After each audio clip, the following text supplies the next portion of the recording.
اعوذ باللہ من الشیطان الرجیم بسم اللہ الرحمن الرحیم نحمدہ ونصلی ونسلم علی رسولہ النبی الکریم اما بعد فاعوذ باللہ من الشیطان الرجیم بسم اللہ الرحمن الرحیم اللہم صلی علی سیدنا و مولانا محمد وعلی آلہ وصحبہ وبارک وسلم۔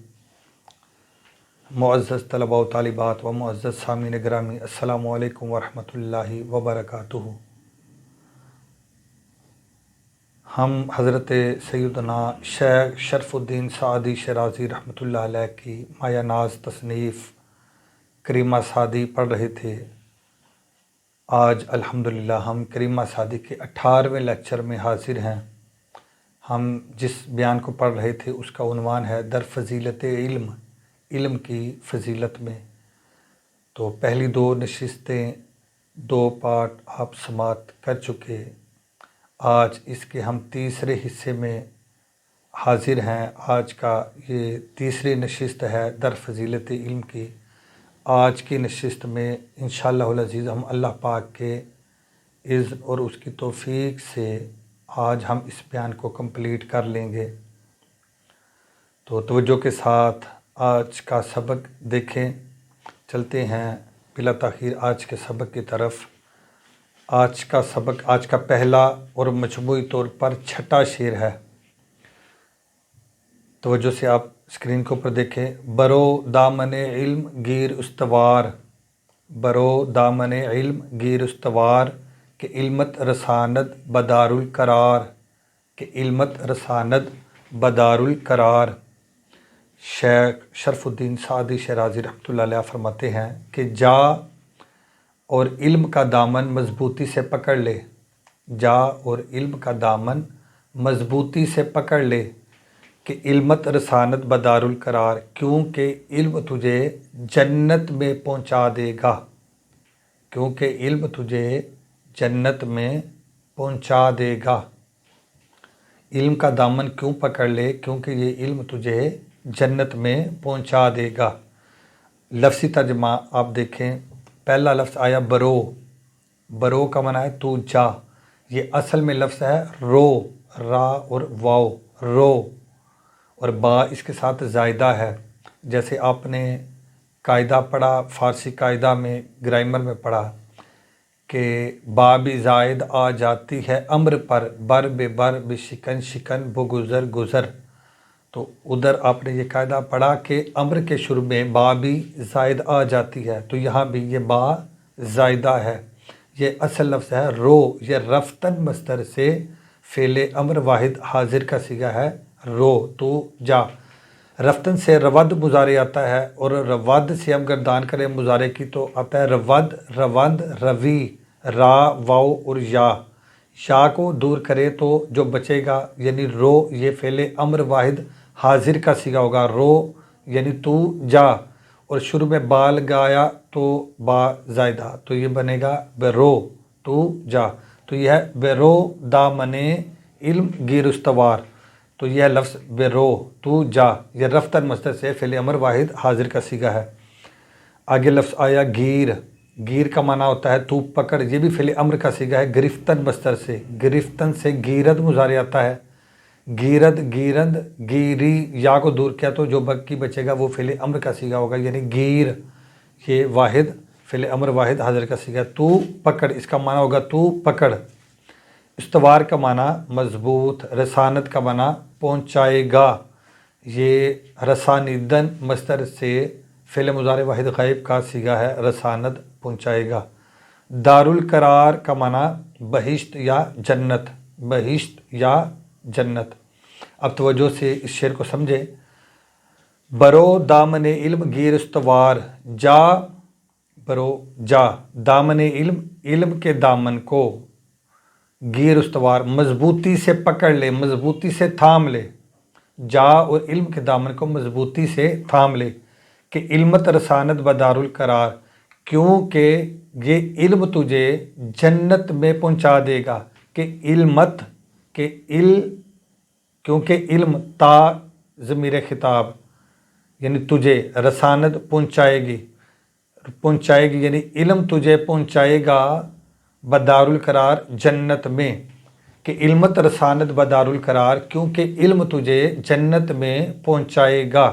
جا اور علم کا دامن مضبوطی سے تھام لے، کیونکہ علم تجھے جنت میں پہنچائے گا۔ تو حضرت سیدنا شیخ شرف الدین سعدی شیرازی رحمۃ اللہ علیہ یہ نصیحت فرماتے ہیں کہ اے بیٹے جا اور علم کا دامن تھام لے، یعنی تحصیل علم میں مشغول ہو جا، علم حاصل کرنے میں مشغول ہو جا۔ کیوں؟ کیونکہ یہی علم تجھے جنت میں پہنچائے گا، جنت میں لے جانے کا سبب بنے گا، تجھے جنت میں پہنچانے کا سبب یہی علم بنے گا۔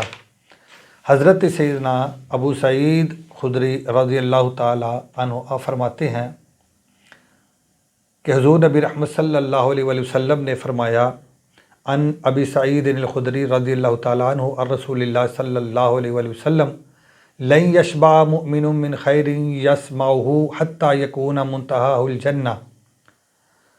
حضرت سیدنا ابو سعید خدری رضی اللہ تعالیٰ عنہ فرماتے ہیں کہ حضور نبی رحمت صلی اللہ علیہ وآلہ وسلم نے فرمایا کہ مومن ہرگز علم کی بات سن کر سیر نہیں ہوتا، مومن ہرگز علم کی بات سن کر سیر نہیں ہوتا، جتنا پڑھتا ہے طلب اتنی بڑھتی چلی جاتی ہے، جتنا پڑھتا ہے طلب اتنی ہی بڑھتی چلی جاتی ہے، اور یہ سلسلہ جاری رہتا ہے حتیٰ کہ وہ جنت میں داخل ہو جاتا ہے، حتیٰ کہ یہ بندہ مومن جنت میں داخل ہو جاتا ہے۔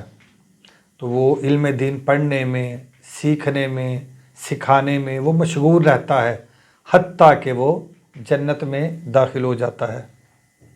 تو محدثین فرماتے ہیں کہ اس حدیث پاک میں طالب علم کے لیے جنتی ہونے کی بھی بشارت ہے کہ طالب علم جنتی ہے، اور یہ بھی منقول ہے کہ جو طالب علم علم دین حاصل کرتے کرتے فوت ہو گیا تو وہ شہادت کا رتبہ پا گیا، تو وہ شہادت کا رتبہ پا گیا۔ علم اور طالب علم کی بے پناہ فضیلت ہے۔ ادھر ایک حقائق بھی سماعت کر لیں۔ ایک قصہ ہے خلیفہ ہارون الرشید کا۔ خلیفہ ہارون الرشید ایک دفعہ اپنے گھوڑے پر سوار تھے کہ راستے میں انہیں ایک عالم دین ملے۔ وہ عالم نحو و لغت تھے، شیخ ابو الحسن علی بن حمزہ کسائی۔ آپ سے ملاقات ہوئی تو خلیفہ ہارون الرشید فوراً اپنی سواری سے نیچے اترے اور باادب طریقے سے تعظیم کے ساتھ اس عالم سے انہوں نے مصافحہ کیا اور ان سے کہا کہ اے شیخ ابو الحسن علی بن حمزہ کسائی، آپ میری مجلس میں حاضر کیوں نہیں ہوتے، میرے دربار میں حاضر کیوں نہیں ہوتے؟ تو آپ نے فرمایا کہ اصل بات یہ ہے کہ مجھے مطالعہ سے فرصت نہیں ملتی، میں مشغول رہتا ہوں مطالعہ کرنے میں، پڑھنے میں، پڑھانے میں، تدریس میں مشغول رہتا ہوں، تو مجھے وقت نہیں ملتا۔ تو خلیفہ ہارون الرشید کہنے لگے اتنا پڑھنے کا کیا فائدہ ہے؟ تو اس وقت شیخ ابو الحسن علی بن حمزہ کسائی آپ نے فرمایا کہ اور فائدہ تو کچھ نہیں میں بتاؤں گا، ایک فائدہ بتاتا ہوں کہ سب سے بڑا ایک فائدہ تو یہ ہے پڑھنے پڑھانے کا کہ وقت کا خلیفہ ہارون الرشید اپنی سواری سے اتر کر باادب طریقے سے عالم سے مصافحہ کرنے کے لیے مجبور ہو جاتا ہے۔ یعنی علم کا یہ فائدہ ہے کہ حاکم وقت، خلیفہ وقت، وہ اپنی سواری چھوڑ کر نیچے اتر کر باادب طریقے سے عالم کی بارگاہ میں حاضر ہوتا ہے اور ادب سے، تعظیم سے، عزت کے ساتھ مصافحہ کرتا ہے۔ ایک سب سے بڑا فائدہ علم حاصل کرنے کا یہ ہے۔ تو مراد یہ کہ جو بندہ طالب علم ہوتا ہے، علم حاصل کرتا ہے، سب سے بڑا فائدہ تو یہ ہے کہ آخرت میں تو جو اس کا مقام بلند ہوگا، جو اس کو عزت اور شان عطا ہوگی اللہ کی بارگاہ میں، وہ تو عطا ہوگی ہی، لیکن دنیا میں بھی اللہ تعالیٰ اس کو عزت سے نوازتا ہے، عزت اس کو عطا اللہ تعالیٰ کرتا ہے، اس کی تعظیم ہوتی ہے، اس کی تکریم ہوتی ہے، لوگ اس کا ادب کرتے ہیں، لوگ ان کی دستبوسی کرتے ہیں۔ تو علم دین کا ایک یہ فائدہ بھی ہے۔ چلتے ہیں آج کے دوسرے اور مجموعی طور پر 7ویں شعر کی طرف۔ شیخ سعدی رحمۃ اللہ علیہ فرماتے ہیں، میاموز جز علم گر عاقلی کہ بے علم بودن بود غافلی۔ میاموز جز علم گر عاقلی کہ بے علم بودن بود غافلی۔ علم کے سوا کچھ نہ سیکھ اگر تو عقل مند ہے، کیونکہ جاہل رہنا یہ غفلت کی علامت ہے، کیونکہ جاہل رہنا یہ غفلت کی علامت ہے اور یہ غفلت ہے۔ میاموز کا معنی ہے ناسیکھ، یہ اموختن مصدر سے فعل نہیں واحد حاضر کا صیغہ ہے۔ میاموز تو ناسیکھ، جز کا معنی سوائے، گر کا معنی اگر، عاقلی کا معنی عقل مند ہے۔ اسی طرح بے علم کا معنی جاہل، بودن کا معنی ہونا یا رہنا، غافلی کا معنی غفلت۔ تو اب توجہ سے شعر کا با محاورہ ترجمہ دیکھیں۔ میاموز تو نہ سیکھ جز علم سوائے علم کے، گر عاقلی اگر تو عقل مند ہے، کیوں کہ بے علم ہونا یعنی جاہل ہونا، بودن کا معنی ہونا، کہ بے علم بودن کیونکہ جاہل ہونا، بود غافلی یہ غفلت کی علامت ہے، یہ غفلت ہے۔ میاموز جز علم گر عاقلی، علم کے سوا کچھ نہ سیکھ اگر تو عقل مند ہے، کہ بے علم بودن بود غافلی کیونکہ بے علم رہنا یہ غفلت ہے، یہ غفلت کی علامت ہے۔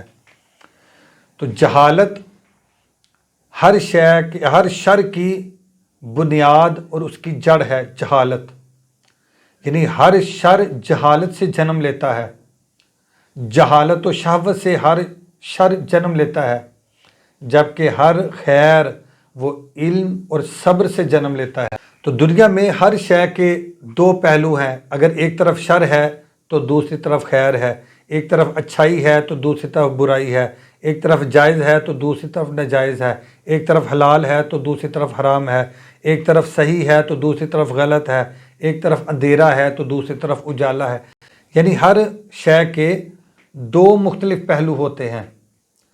تو جو بھی اچھا پہلو ہوگا اس کی بنیاد علم اور صبر ہوگا، اور جو بھی برا پہلو ہوگا اور شر والا پہلو ہوگا اس کی بنیاد جہالت اور شہوت ہوگی۔ تو اس لیے فرمایا کہ بے علم بودن بود غافلی، بے علم رہنا یہ غفلت کی علامت ہے، بے علم یعنی جاہل رہنا یہ غفلت کی علامت ہے، اور جہالت سے شر جنم لیتا ہے۔ اس لیے فرمایا کہ میاموز جز علم گر عاقلی، اگر تو عقل مند ہے تو پھر علم کے سوا کچھ نہ سیکھ۔ مراد یہ کہ علم ہی حاصل کر، علم ہی حاصل کر تاکہ اس سے خیر کے پہلو جنم لیں اور شر کے پہلو اس کا سد باب ہو سکے۔ تو چلتے ہیں آج کے تیسرے اور آخری شعر کی طرف۔ ترا علم در دین و دنیا تمام کہ کارے تو از علم گیرد نظام۔ ترا علم در دین و دنیا تمام کہ کارے تو از علم گیرد نظام۔ حضرت سیدنا شیخ سعدی شرازی رحمۃ اللہ علیہ فرماتے ہیں کہ تجھے دین و دنیا میں علم کافی ہے، تجھے دین و دنیا میں علم کافی ہے، کیونکہ تیرا کام علم سے ہی آراستگی اور درستگی حاصل کرے گا، کیونکہ تیرا کام یا تیرا مقصد علم سے ہی آراستگی اور درستگی حاصل کرے گا۔ تو اس شعر میں اس کا پہلے آپ لفظی ترجمہ سماعت کر لیں۔ تورا کا معنی تیرا، تمام کا معنی کافی ہے، در کا معنی میں، دین و دنیا دین اور دنیا، کار کا معنی کام، کارے تو تیرا کام، گیرت کا معنی پکڑے گا، یہ گرفتر مصدر سے فعل مضارع واحد غائب کا صیغہ گیرت، نظام کا معنی آراستگی، درستگی یا انتظام۔ تو توجہ سے اس شعر کو سمجھے۔ تورا علم در دین و دنیا تمام، تیرے لیے علم در دین و دنیا، دین اور دنیا میں تمام یعنی کافی ہے، یعنی علم ہی تجھے دین اور دنیا میں کافی ہوگا، یعنی دین پر چلنے کے لیے بھی علم تجھے کافی ہے اور دنیا میں ترقی حاصل کرنے کے لیے بھی علم تجھے کافی ہے، یعنی تجھے دین اور دنیا میں علم کافی ہے کہ کارے تو از علم گیرد نظام، کیونکہ تیرے کام تیرے مقاصد یہ علم سے ہی درستگی پکڑیں گے، یہ علم سے ہی آراستہ ہوں گے، یہ علم سے ہی ان کا انتظام ہوگا۔ تو اس لیے فرمایا کہ تجھے دین اور دنیا میں علم کافی ہے، کیونکہ علم سے ہی تیرا نظام، کیونکہ تیرا کام علم سے ہی درستگی حاصل کرے گا۔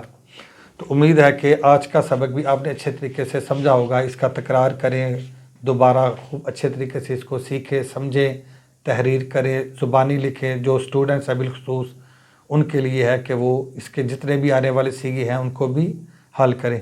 آج کے لیے اتنا ہی کافی ہے۔ اللہ حافظ۔ السلام علیکم ورحمۃ اللہ وبرکاتہ۔